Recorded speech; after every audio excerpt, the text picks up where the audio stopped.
What's up, guys? Giggles here, back to another video. This is Giggles Cast episode number 4 with Blair again. Hi. Okay, so we're going to get right into this, and I think that Blair should just go all in on this topic. It's time for a Jets rant, baby. Woo! It's sad. So, yesterday, the Jets fired Greg Williams. I'm saying it right, Greg Williams? Yeah. Greg Williams. I just want to make sure so I don't screw everything up like normal. Greg Williams, their defensive coordinator, after sending an all-out blitz versus the Raiders for a 46-yard Hail Mary game winner. I feel bad for you, dude. I just feel bad.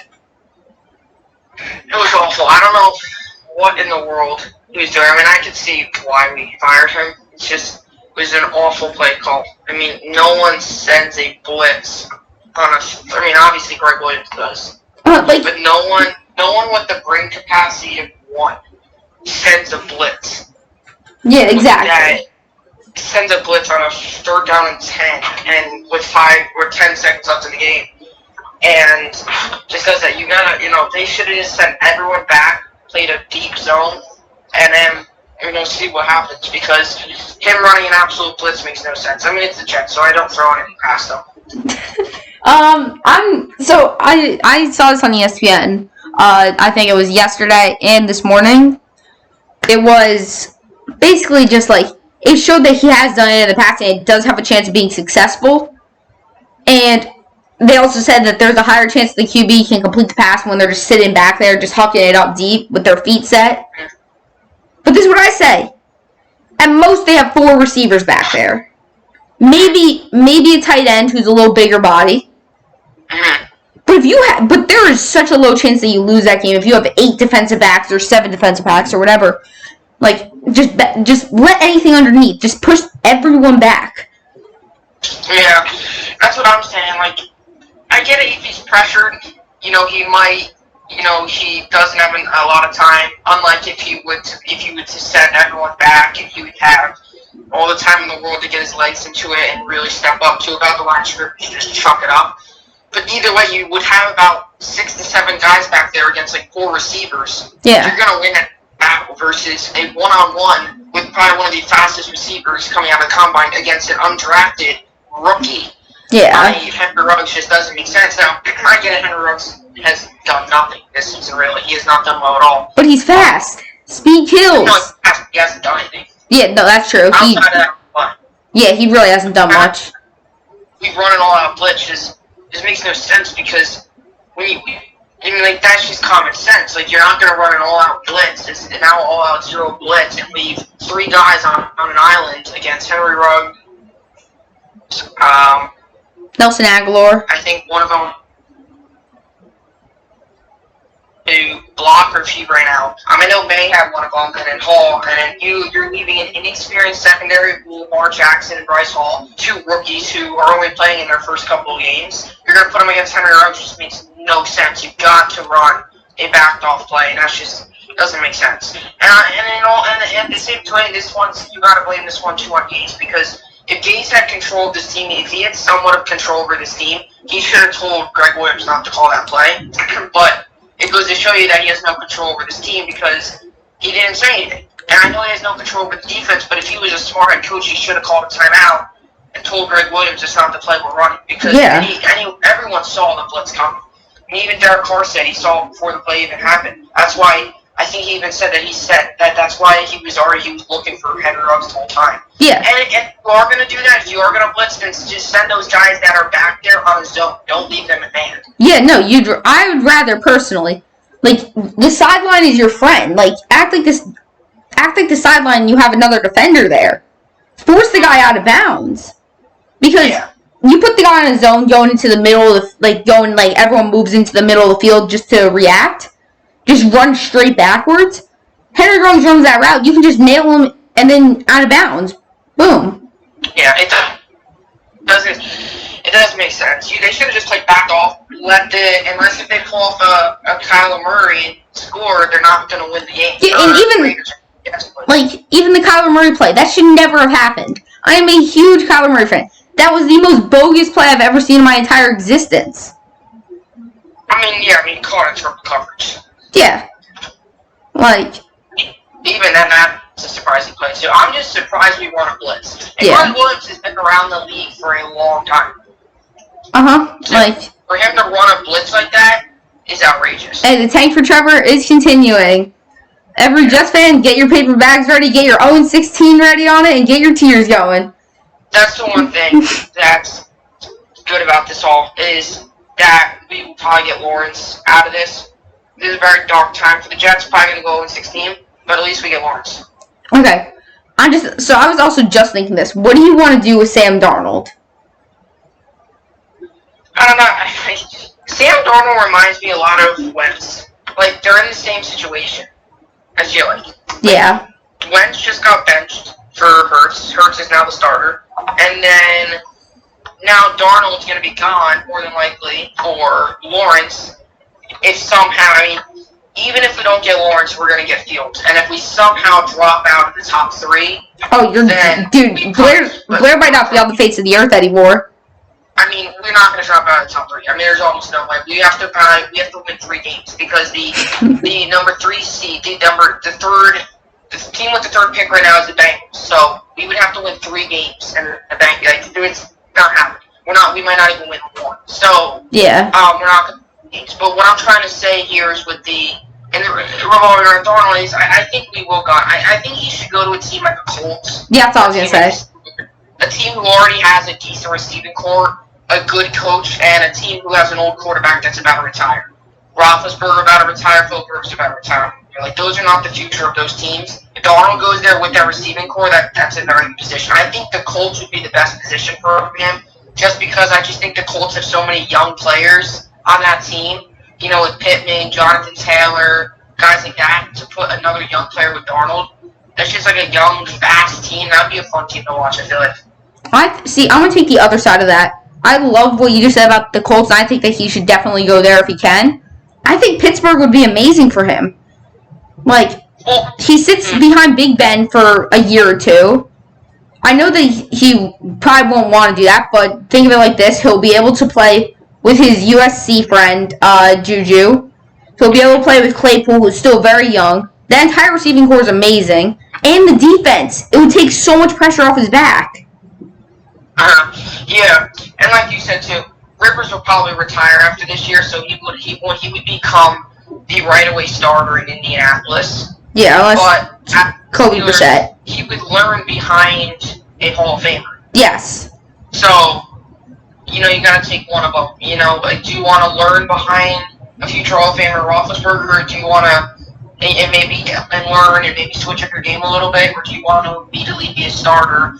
Not really just take whatever knowledge you have, go to a new team, and some of that type of stuff. You see the success of Tomlin and Roethlisberger. I'm not saying that's going to be the same thing with Darnold, but I feel like in both situations it would be good for Darnold because he's going to two young receiving cores. Yeah, right? 2 younger receiving cores. Or same thing with the Steelers. Juju's still pretty young. You got, obviously, Claypool just got drafted this year, so he's still young. So he's going to go to either one of them is going to be a young team. And the young running backs. James Conner's pretty young. Benny Snell's still young.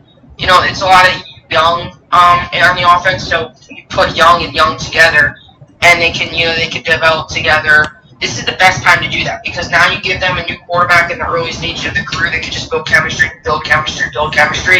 and who knows. You just got to go to a team with a good coach. Yes, I agree. The Jets don't have that.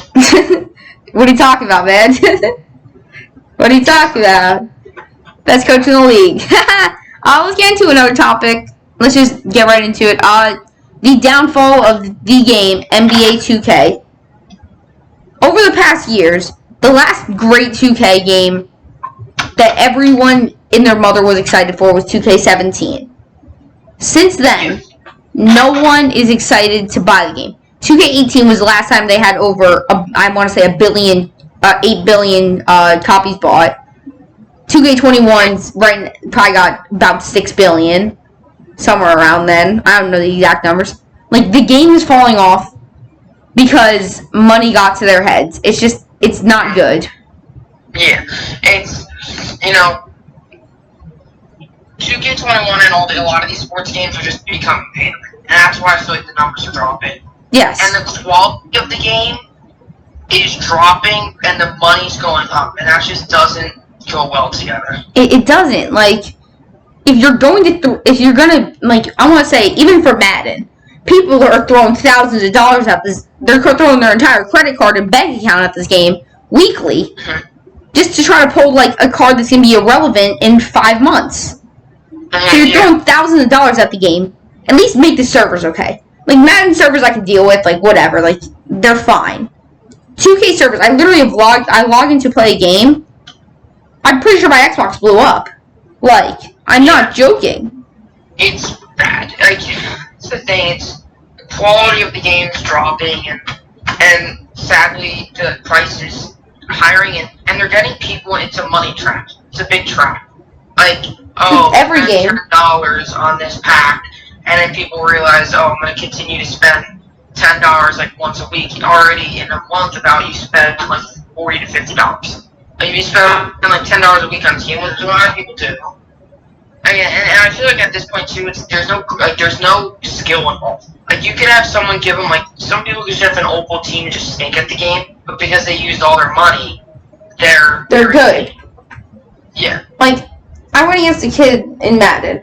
Like, thankfully, I was better than him. But he had, like, I want to say, like, basically a maxed out team. But I looked over like, he paused the game, so I looked over at his team. He had none of his guys that were, like, supposed to be upgraded, and at least near, like, a 90 at this point, weren't even close to 90s. And I'm just like, this is where the game becomes pay to win, and it just becomes so less fun. And it stinks because people who actually play the game a ton, grind, try to earn rewards and stuff, they might get a mad team, but then the people who just pay to win and don't even try, really, they get the really good team. Exactly. And then it's just fair. And like I said, with the rating summary, they suggest was 5,682 ratings, total votes. 2K21 got 2 stars. Total. Out of all the votes, got 2 stars. The average, 80% of the time, people did a 1 star. And then, it's just how bad it's done. And then how many did 5? 5 only got like 15. See, 15%? Yeah, like, out of the people that voted on Google to put out this game, it's only about like 15% of people said it was 5-star. About 80 said it was a 1 star, and the rest 2, 4, 3, and 2 were all split between the remaining 5%. Okay, and the people that said like the 4 and 5, those are the 2K diehards. Those are the people that literally have bought every single 2K from like 2K12, never have stopped playing. Yeah, what were you gonna say? Yeah, like, I hate 2K diehards because literally they try to argue with me that the game's still amazing. When I don't want the game. Like, I'm looking at, like, just videos of it. It looks like it's worse than a dang piece of crap. Yeah, it's pretty bad. It's bad, and it's just the money involved in it. Like, it's almost like you can't even be good unless if you spend at least $10. $10 a month then.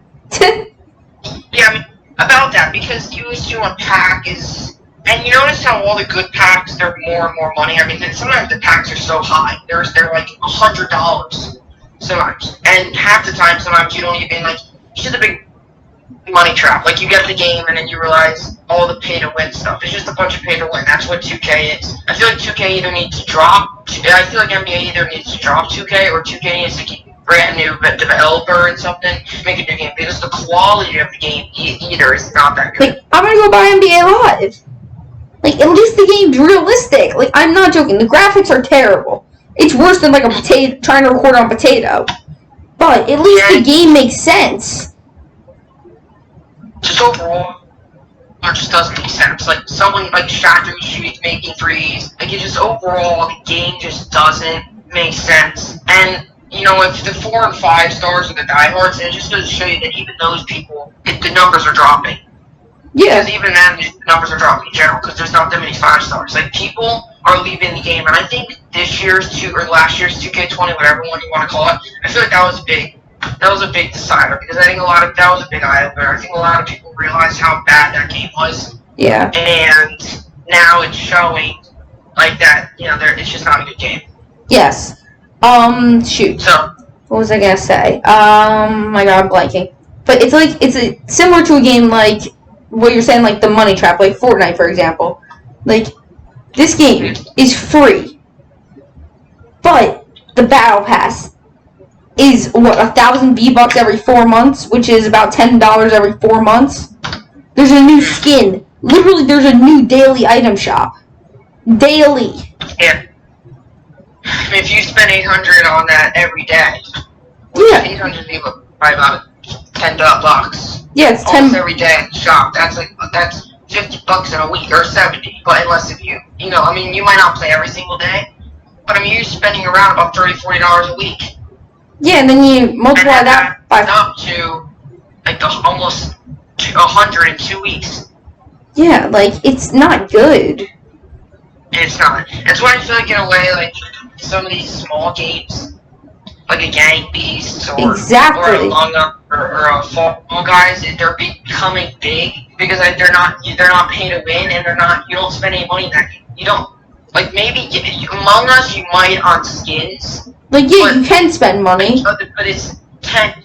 The skins I was looking at, they're like $5. Like it's and no one really is gonna buy skins in Among Us either. So yeah, unless you have iTunes gift cards. They're being popular because these games you don't pay. Like it's all the equipment, all these skins and stuff is there for you. You don't have to pay for anything. Like it's just pay to win. It's not. It isn't. Some of these sports games and stuff are, and that's why I feel like some of these small games are starting to become popular because the pay to win, or because there is no pay to win, and you can just enjoy it without having to worry about really like paying any money on it. Yeah. Well, honestly, I want to get into a topic where I know I didn't send this to you personally, but I want to talk about some fantasy basketball and basketball in general just coming up. Like, we're 2 weeks away, and James Harden hasn't reported to a camp. Yeah, there was news that came in a couple of like an hour or two ago that says he wants to go to Philly or something. And I'm just like, dude, make up your mind. Like, I remember But I no longer want him. No, honestly, I don't blame you for not wanting him. Like, even when he was going to come to us, I didn't want him. He's a head case. He is a head case. Want him.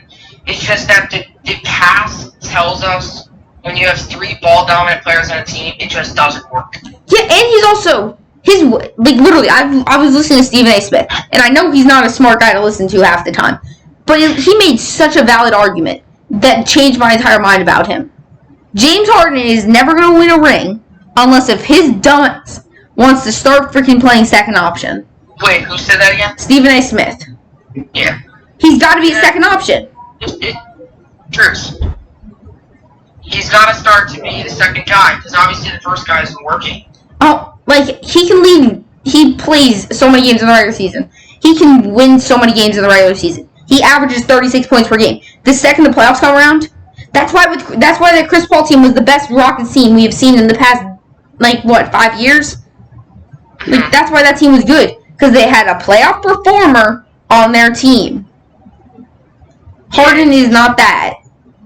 I feel like a team shouldn't, especially the 76ers, should not even attempt. I think they should. Because they've already got Simmons and Embiid, who already aren't working out to. Yeah, they're not working. I mean, they're not doing anything. And Simmons and Embiid aren't doing anything together. They haven't been successful. So It really is just it's going to be interesting to see what happens. I don't think they should pick them up. I think they should go. Embiid and Simmons aren't working. So why Embiid, Simmons, and Harden all of a sudden are going to work? See, I think they should go after them. Okay, this is why. Who, the Sixers? Yeah, the Sixers. They have Tobias Harris, the worst contract besides Westbrook and Wall in the league. He is getting paid like a literal all NBA first team player when he can barely make when he's never made an all-star team. He's not a playoff performer. They should try to trade him. And yes, I know that you don't want to give up young assets because they're very valuable to you. You got to give up 2 young assets and maybe a first-round pick.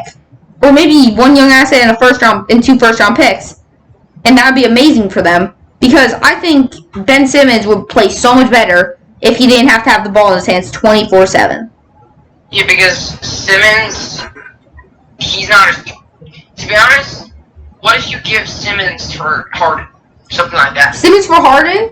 Because I just think all the contract issues are gonna come in. That's true. I think Simmons for Harden would work. So I can see where you're coming from because Simmons can't shoot three. No, he's literally. And I'm sorry, but the game's evolving to the point where like you've got to know how to shoot. Like you're not going to be successful if you can't shoot. I love players. You're a guard. He's a point guard. For crying out loud. He can't shoot. The NBA today is all about the 3-pointers. I love Ben Simmons, dude. That's why I don't think he's that good of a point guard because he can't shoot. The I NBA love today is all about shooting. Exactly. I love Ben Simmons. The guy is going to be, I think, a beast. But he's got to do what LeBron did. Like, a young LeBron was not a three-point shooter at all. But you had to respect him from the three-point arc because he was shooting about 30% from three. Yeah. Or probably a little below that. You don't have to worry about Simmons from three. Yeah, you can literally go play, like, you can go double-team Joel Embiid, and they can't do anything about it. Yeah. I'm just thinking about, I don't know, you might want to, because you do make up a point, if you're going to get Harden, I would give up Simmons. Yeah. Because then you get another guard in Harden who can shoot a three, and then they're getting a guard to the, who's a young asset, who's a young player. Yeah, who's a young player. Harden's not young, but Simmons is. I think that would be a good trade. And then pair him with Wall, that could get interesting. Yes. I just don't think Embiid, Simmons, and Harden would work out. I just don't think so. I think you keep Embiid, you gotta get rid of Simmons. You gotta get rid of him somehow. And I said this early on in the year too. Or even I've said this for a long time now. I don't think Simmons I don't know if I would just get rid of Simmons right now. Like I would try to trade him. He's done nothing. He's not a 3-point shooter. He's not a good shooter overall. I feel like, I don't know, I just feel like that whole Embiid Simmons thing, you gotta break him up. Yeah, like, okay, this is what I'd say. Like, give away Simmons, bring in Harden. I mean, if you can get Harden for Simmons, then do that. But if not, I say run it back one more time. Just see what happens. Maybe, since they're older and wiser and maybe a little more developed. Because I've seen, like, I know it's Instagram hype videos, and I know I fall into them so many times. I've actually gotten caught by them so many times. But Simmons was shooting a mid-range hit like 5 mid-ranges in a row on his Instagram story. Well, hey, let him shoot a mid-range all day. He's not going to hurt you with the mid-range. But that shows that he is expanding his range. And he did hit a 3 against the Knicks yes. Why did you say that? Why did I do that to myself? Oh. James Dolan. No, stop. Okay. But really though, like, I don't know. I don't think Harden's gonna play. I really don't. I don't even really know if he's gonna play. He hasn't arrived at training camp, and we're 2 weeks away from the season. He hasn't even arrived at training camp. I agree. Okay. You're telling me he's gonna play? Exactly. Also, do you like the new rule that the NBA added about resting your star players? Yeah, prime time hurt. I think that's really good, and I think because it's outdoors. Because of the money, right? You got losing them a lot of money because of the whole and stuff. And part of it's because of rating now. Because if I were to ask you this, what sounds true? And I'm gonna Leonard out because it's out there. Would you rather see Leonard and Paul George play against LeBron James and B, or they're being out? Oh god, Blair, I think you're cutting out a little bit, dude. Oh god, yeah, he's definitely cutting out a lot. Alright, we're going to take a little break here. I'm gonna help, and we're gonna fix up this internet. And we are back. I'm sorry about that. My Wi-Fi blew for a temporary second. Okay, so back to my point with the whole NBA and the what's it called? The not letting players sit out. Is I feel like it's all because of the ratings. It definitely is. Definitely with COVID. Yeah, let's just say, for example, I'm trying to think. Okay, Giannis, because he's really the big star in that team, versus I don't know. Who's like the team that has like one really big star? Trae Young. Let's say Giannis versus James Harden. Okay. Okay. I don't know, because this is if James Harden plays this season. So let's just say it's Rockets and James Harden. So let's just say Giannis doesn't play and Harden does, but Giannis doesn't play. That doesn't, like, would you rather see Giannis Giannis play versus James Harden, or would you rather see no Giannis in that Bucks team versus Harden and the Rockets? I'd rather see Harden play against the Bucks. With no Giannis? With no Giannis? I mean, if I had to choose between one of those two. Yeah, but, like, that's the whole point, though. Is, like, you're not going to let a star sit out, because if you think about Giannis and the Bucks versus Harden and the Rockets, that's going to be that's not going to be as good as a game. If one of them's sitting out. As good as a game if Giannis is sitting out. Yeah. You're going to much rather want to watch Giannis playing versus Harden. Yeah, exactly. Yeah. So, that's... I also want to move into... That's the reason why. Oh, yeah. And then if Giannis sits out, or Harden sits out, whoever it is, it's not as fun, because that other team's just going to demolish you. Uh-huh. I wanted to get into fantasy basketball, because I know a lot of people have been eliminated from fantasy football playoffs, or your playoffs are just about to start. Congrats to Blair and me in making the playoffs, and along with everyone else in our league who made it. I just wanted to say that fantasy basketball is right around the corner, and Blair, I want to know who are your players that if you get the first pick, you're debating on taking. There's a couple. I mean, there's not one clear one, but either Giannis. I don't want to take the risk on Harden. Yeah, I don't either. I feel like it's too risky. Either Giannis, LeBron, or like AD or someone like that. Okay. I'm going to personally... I don't want to take the risk on Harden. It's too risky. You draft him first overall, and if he doesn't play for the first 2 weeks of the season, then that's bad. Yeah. And let's just say he gets traded to 76ers. Who knows how he's going to do there? Exactly. If you take Harden with the top 2 pick, that's a mistake, I feel like. Yeah. If he falls to the second round, then, oh my god, I'm snagging him. Oh, no, it's not. He's not falling in the second round. Yeah. He might not. He probably won't even last through the first 3. I bet you someone takes him 3rd overall. Yeah. I bet you someone I bet you he's gone by the 4th pick. Because it's probably going to be AD, LeBron, and it's probably going to be LeBron, Giannis, and Harden off the board. I'm going to say someone that you should definitely keep an eye on this year, or 2 people that you should. No, 3. Sorry, I keep forgetting who I'm talking about. Steph Curry, because he's going to be all by himself. And I'm saying keep an eye on him for having either a breakout year or a bad year. He's going to be one or the other. You're either going to keep an eye on Trae Young. He just got Danilo Gallinari. He's got an insane team around him now, and I think he's going to finally show that he's an amazing, amazing player in this league. Go Trigger! I think someone to keep an eye out on is Booker. Booker, definitely. Him and Chris Paul, I think, will be a good combo. So I think Booker will benefit from that. So I think keep an eye out for Booker. And then also keep an eye out for Doncic, too. I mean, he's MVP. He's an up-and-coming star, and he's just been really insane the past couple years. And if you can somehow, if he falls to you in the second, definitely take him. I would not take him 1st overall. I think that's too high. I think you got to take him in the first round. First round, yeah. Not 1st overall. Not 1st overall. Probably not even top 2. Maybe top 3. I mean, I would definitely, right now, I would say Doncic over Harden.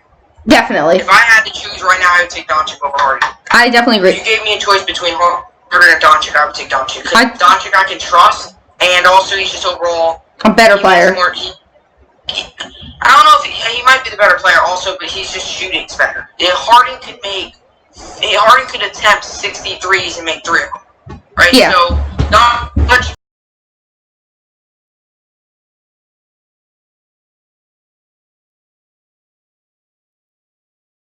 Yeah, I agree. At this moment, I would definitely take Luka. And, I agree. Another one is, I don't know about this. This might be a little kind of outrageous, but if in fact they have the players not able to be out in primetime games, the Clippers. You got to get Kawhi. Have a lot of primetime games. I think you got to look Kawhi. Yeah. Because they're going to have a lot of primetime games and stuff. So I think Kawhi load management thing will definitely be a little lower. Yeah. I don't know, something about Paul George. I just can't trust him in fantasy. I don't know. So you got to look out for Tatum too. He plays a lot and he's a good player. Yeah. Very underrated. I'm gonna be honest. There's two people that I want to keep an eye out for center. You got to look at Mitchell Robinson. Just shot 74% from the field last year. If you're losing points, if you're just doing a league where you lose points per miss, like 74% on like what? 7 shots a game on 10 shots a game. That's amazing. Yeah. And he's a great rebounder and a great defender. Also, Rudy Gobert. This man is insane. 17 points per game and 12 rebounds per game. I think also, if you want to, you can look at Jared Allen. He gets a ton of blocks, which I'm pretty sure blocks gets you 1 point. Yeah. He gets a ton of blocks. He averages a double-double. And so, if you want to look at a guy like him, and I think, too, he's going to get a lot of assist opportunities. Now that KD and Kyrie are there, he's going to get a lot of assist opportunities, too. And I think, too, with KD and Kyrie there, I think, too, he's going to get a lot more scoring. I think he might get a little bit more scoring opportunities. I know it might sound crazy that I'm saying that. It's because I think, KD and Kyrie, that's going to be the main team's focus on defense. So if KD and Kyrie aren't finding open shots, you bounce it underneath to Allen. Allen one-on-one, he's got this height advantage. I really believe he could be good. And yeah, I think to look out for Montrezl Harrell. He's a pretty good shooter. He shoots a lot now. He's with the Lakers. I think he'll get even a bigger role there. Definitely watch out for him. Okay. I was gonna say also you gotta keep your eyes out for DeAndre Ayton. We have seen in the past DeAndre Jordan came from a nobody to being an All-NBA center with Chris Paul on the roster. David West, like the guy had his best years in New Orleans. Like Chris Paul loves centers that can set a pick and roll to the hoop and catch a lob. Yeah, I think the same thing. I think there's a lot. I mean, there's a lot of good players, out there for that. And I think too,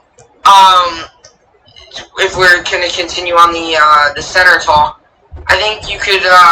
There's a lot of very. You have a couple different centers. You have the big name centers out there, and then you also. So I had Ibaka on my team last year. Yeah. You could do Ibaka too.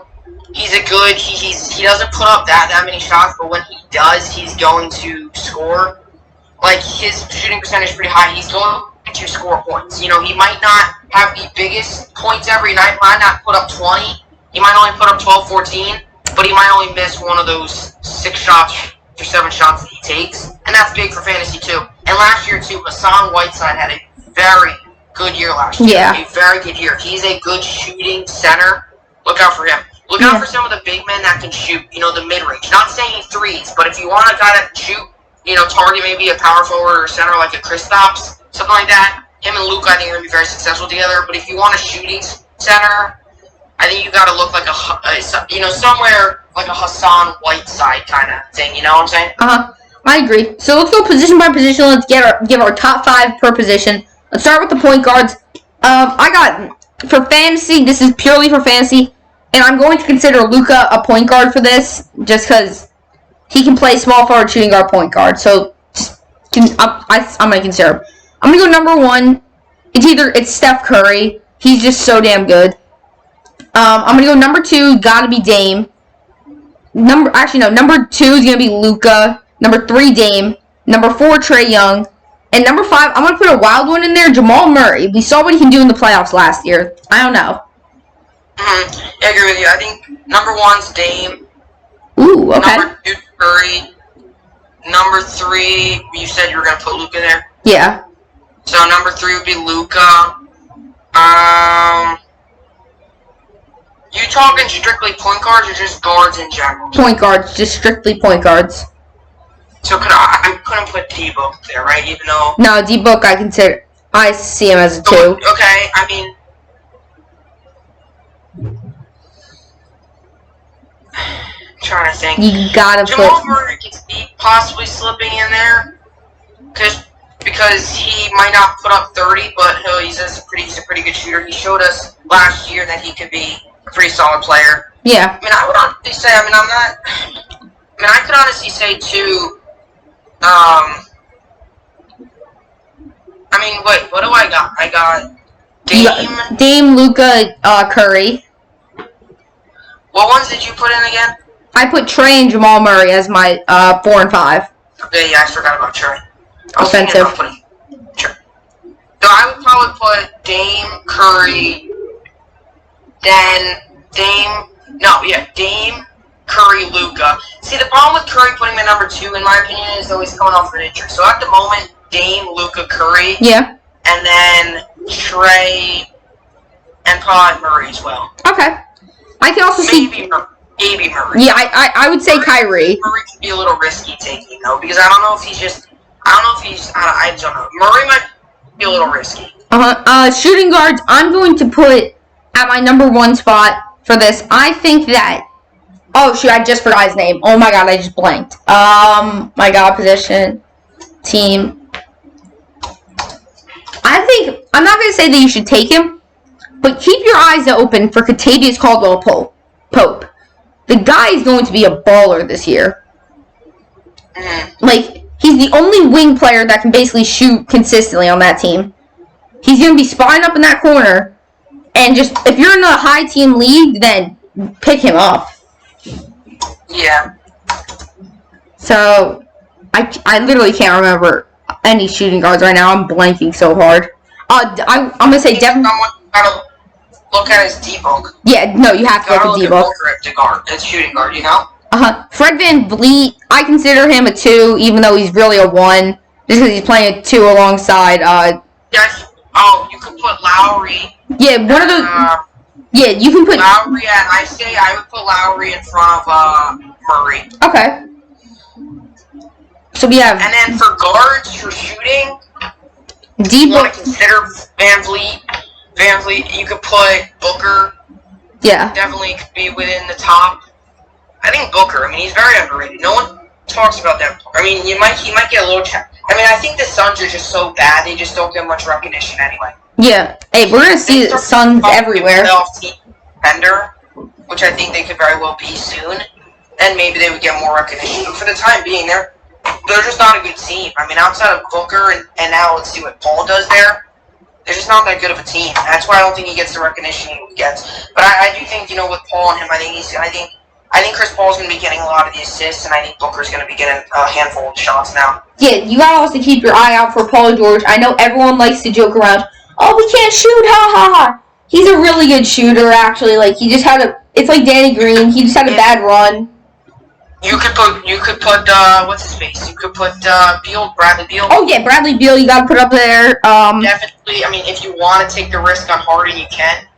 Yeah, So, if I were to name my top 5 shooting guards right now, it would probably be, in fantasy, Harden, if Harden plays and stays with the Rockets, he's number 1. If he goes to the 76ers, I don't know. Harden, Beal, maybe. Booker, maybe. Yeah. Possibly Drew Holiday. No, I can't see that. Yeah. He's going to be the number 3 option on a team that's got 2 really good bucket getters. If you really want to look at sleepers, straight up, complete sleepers, Andrew Wiggins. Okay. So let's get into the small forward. Sleeper.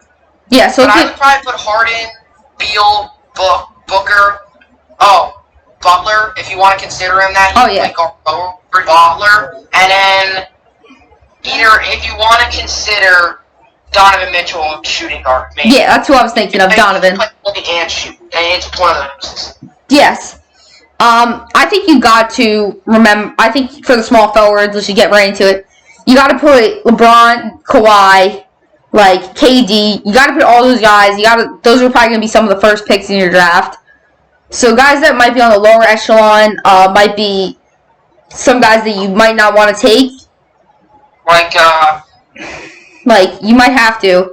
So I'm going to say for just a random team, I think you got to keep an eye out on Kelly Oubre Jr. or Brandon Ingram too. Yeah. He can play small forward power, or he can play small forward power forward. He's a forward, which is power forward. If you really want to really think down, you could always think of Levert. Yeah.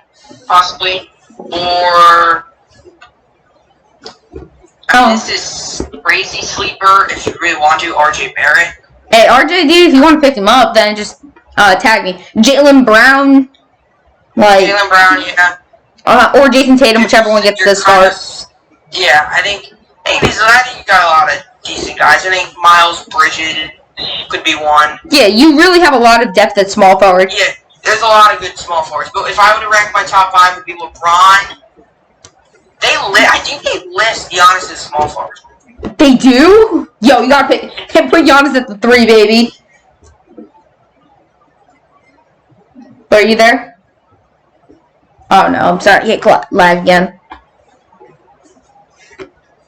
Oh god, okay. This is not good. DeMar DeRozan? DeMar DeRozan? Yeah, he's listed as a small forward. Okay, that makes sense. I mean, he's a 2-3. Wait, okay, are you back? Yeah, I'm back. Okay, so you could put DeMar DeRozan, possibly. I would say it's LeBron. I'm going to leave it without Giannis, because I think Giannis is strictly power forward. I would put LeBron, Jimmy Butler, Kawhi, DeRozan could be up there. Tobias Harris is pretty underrated. Yeah. Kevin Durant, KD, maybe even Chris Middleton. Yeah. Something like that. Although, I don't know, I'm kind of worried. Like, what do you think? Yeah, never mind. Okay. That's good. Let's real quick get into the power forwards. I think we all know who the top guys are. Giannis, AD, Siakam, yeah. Those are the 3 Zion, yeah. John Collins, Jokic. Oh, Jokic is a center, I thought. I think oh yeah, he could be base. They list him as both. Okay. Power forward center. Yeah, it makes sense. You could put Porzingis. Although I think he's injured beginning of the year. Yeah. I think he's going to be out a couple weeks in the beginning of the year. Yeah, 2 weeks, they said. Your thoughts on how do you think Randall's going to do? Can we not talk about that? No, I just want to talk about Obi Toppin. Where is he on this? I'm saying Obi Toppin. Like, I always pick a Knicks player for my team. I've done it every league I've been in for fantasy, which is like 3. Hachimura? Oh yeah, Hachimura can be underrated. Okay, let's quickly get into our centers. What about, why don't we put everyone at Larry Nance Jr.? Larry Nance Jr. Okay, real quick, the centers. I think you gotta go Cat, then Joel Embiid, depending on if they get James Harden. And then, obviously, Jokic is always going to be amazing. Like, you have those guys. Bam. Yeah, Bam Adebayo. And Clint Capella, possibly. Clint Capella with Trey in the lobs. Yeah. I think Nurkic, Valanciunas, Miles Turner could be up there. Mitchell Robinson, like you said earlier. Yeah. Not Draymond Green. I had him last season. Was not good. Yeah. Kind of just that. We will. Now, if Curry's struggling, he's not healthy, then I think you would have to think that raises Wiggins' stock.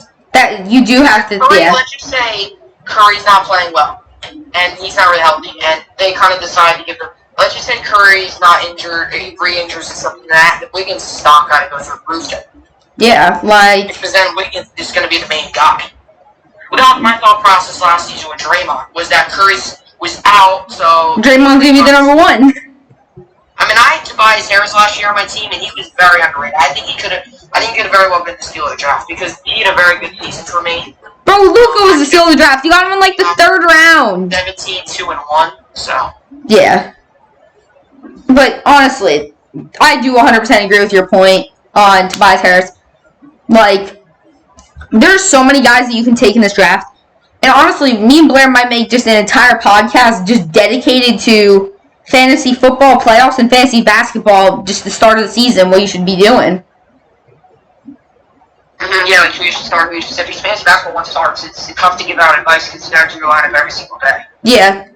Like, it's full on. Like you have to be dedicated to it. So you gotta really make sure you nail your draft. Because there's not much time really to be focusing on trades and stuff. I think the fantasy drafts are the most important because if you don't nail your fantasy draft, it's not like you really have much time in between your roster. This is kind of your roster for the season, you know? Yeah. Plus acquisitions and stuff, but ultimately you gotta make sure you draft well. And I think fantasy basketball might be a little bit easier just because I think you're gonna get like automatically like 3 to 4 stars. Yeah. I think also because you could have multiple, also because that utility is very helpful. Yeah. The utility is almost like the flex. That utility is very helpful. If you want to have a 2 guard or 3 guards, or if you want someday to rock 2 centers, where the matchup is, yeah. The utilities are very helpful. You also don't have much bench room. You don't have much room for bench room. You gotta really make, when you're drafting, you gotta really see, like, okay, this guy's probably gonna be a set bench guy because you only have 3 bench spots, so you can't be saying, oh, I don't know if this guy's going to be sitting on my bench. Yeah, you kind of... And just take up a bench. Exactly. Like, last year, I remember Baker drafted Curry, like, 4th overall, broke his hand. I literally, I knew Baker was going to drop him because what are you going to do with just an injured guy on your bench? Yeah. So I literally instantly put him on my watch list. The second I heard that he's coming back, I picked him up and dropped, I think it was Julius Randle. And literally had him for I had him for a week before the season got shut down. I was so sad. Yeah, you just gotta watch out with that because there's not much room on your bench. So that's why you also gotta look out at injury-prone players. You can't pick up a guy that's gonna be injured so much because it's gonna just take up a bench spot. Because if you have a guy that's on your bench and he's injured, unless if it's like a LeBron James or something and he's too bad and he's gonna be out for like 1 or 2 weeks. And drop, then you keep him on your bench. Exactly. You can sacrifice maybe 1 week of one less bench spot for LeBron James. Oh my God. If it's someone like, let's just say Julius Randle. I don't know. Julius Randle, or even let's just say someone not as big names like a Miles Turner maybe, who's injured and might be out for like 3 weeks. You gotta drop him and pick someone else up because you can't. You know what I'm saying? Like you can't keep him on your bench. We'll just use Julius Randle, right? You can't keep him on your bench for that long. Like, LeBron James, sure, keep him. You know, that's actually dumb if you drop LeBron if he's only going to be out for a week. Yeah. But if it's Julius Randle or someone and you think that he probably won't get picked up, then you gotta sit. Like, there's so many players that are going to be injured that a lot of people are going to forget about. So what I recommend doing is using the watch ability and then just every day, just quickly grab your phone, check fantasy, and, okay, read the report on that guy for the day. Like, it takes 5 seconds. If it says, hey, he'll be back within 2 weeks, you look at your team, you see one guy on your bench that's just been garbage, and you feel like you're confident enough with your team and have the ability to maybe drop a week and just kind of forget about it, then you can do that. Yeah. Like, fantasy basketball is the best and the worst at the same time. Because you get an injury, or I had Kawhi last year. He had load management, and I was just pissed off the entire time. Mm-hmm. I would be definitely if you had the choice between Tatum or Kawhi, take Tatum. Yeah. I did it last season. I had the choice. I took Tatum. I took Kawhi. I could have made. I mean, we're not saying don't take Kawhi if you have the chance to. Yeah, like if Kawhi's like this would not happen in a league, but if Kawhi's sitting there in like the 3rd round, you have to take him. Yeah. Like if you don't take him, that's more stupid than not taking him in the first 2 rounds. Exactly. Like if Kawhi somehow, even in the 2nd round, if it's a miracle that he's sitting there in the 2nd round, you gotta take him. You have to. You have to take him. You can't pass because he is not gonna last that long.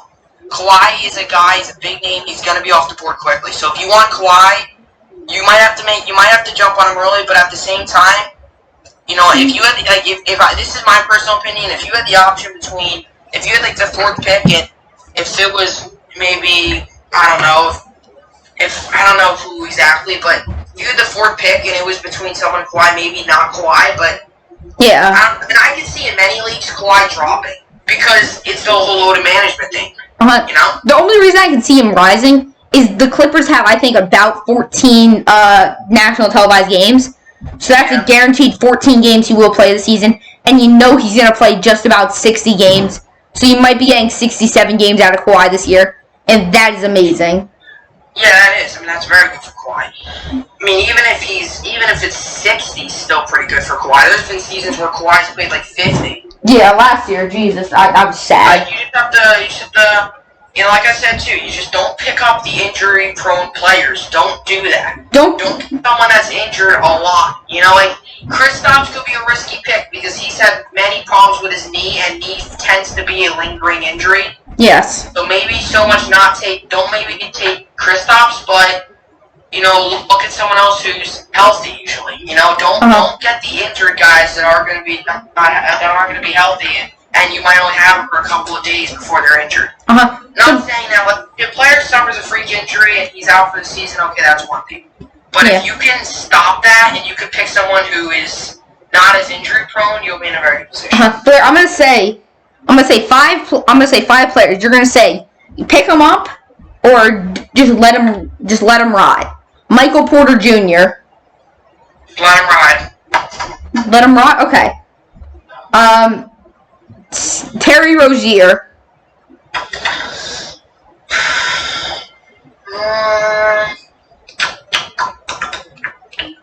Terry Rozier. With Jalen, he will be. There's no report on who's gonna be the starting point guard between him and LaMelo. I'm gonna say it's probably gonna be LaMelo, so I say let him ride. Let him ride. Okay. So now we have. I think this one might be a little interesting. Kyrie Irving.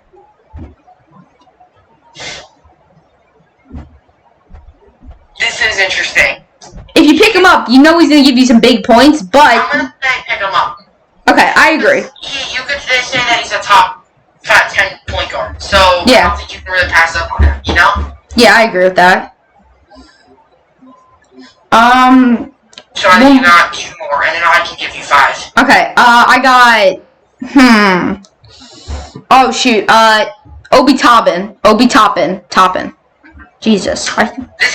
This one's interesting because he's a rookie. Yeah. For the moment, let him ride, see what he does for the first couple weeks of the season, then maybe pick him up. Yeah. I want to see what he does. Because based off what he saw on Dayton, yes, if he continues, if you're going off of what he did at Dayton, he can honestly be a top 3 round overall pick because he was insane at Dayton. He won Player of the Year. So yeah.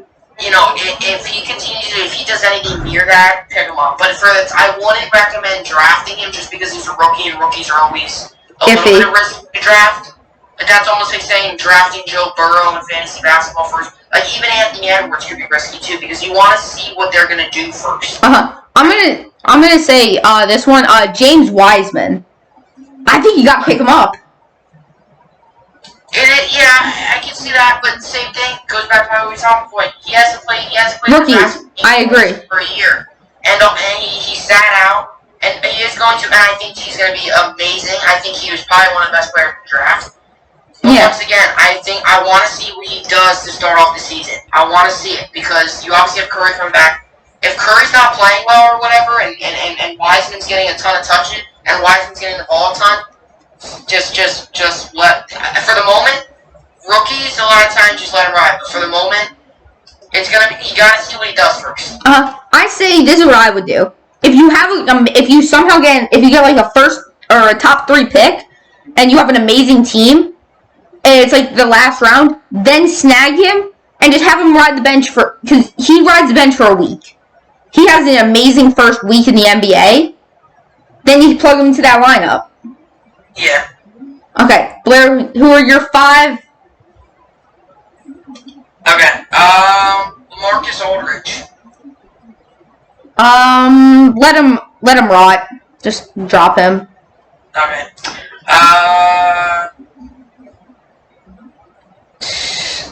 Interesting position here. Al Horford. God, no. Don't even come near him. No. I had him last year for 2 weeks. I wanted to jump off a bridge every single time I saw him shoot a 3. Okay, don't do it. Sound odd. Mitchell Robinson. I understand why you would want to just drop him and just not use him at all. But again, back to my point, the efficiency and the blocks and the rebounds are just going to make up for everything. Mm-hmm. And will get you consistent points. So I'm going to say personally pick him up. It might be my Knicks fan bias. but pick him up. Yeah. Just don't expect 50 points out of him. Yeah. Jared Allen.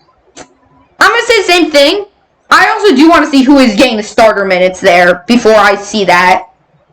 I would rather have Jordan.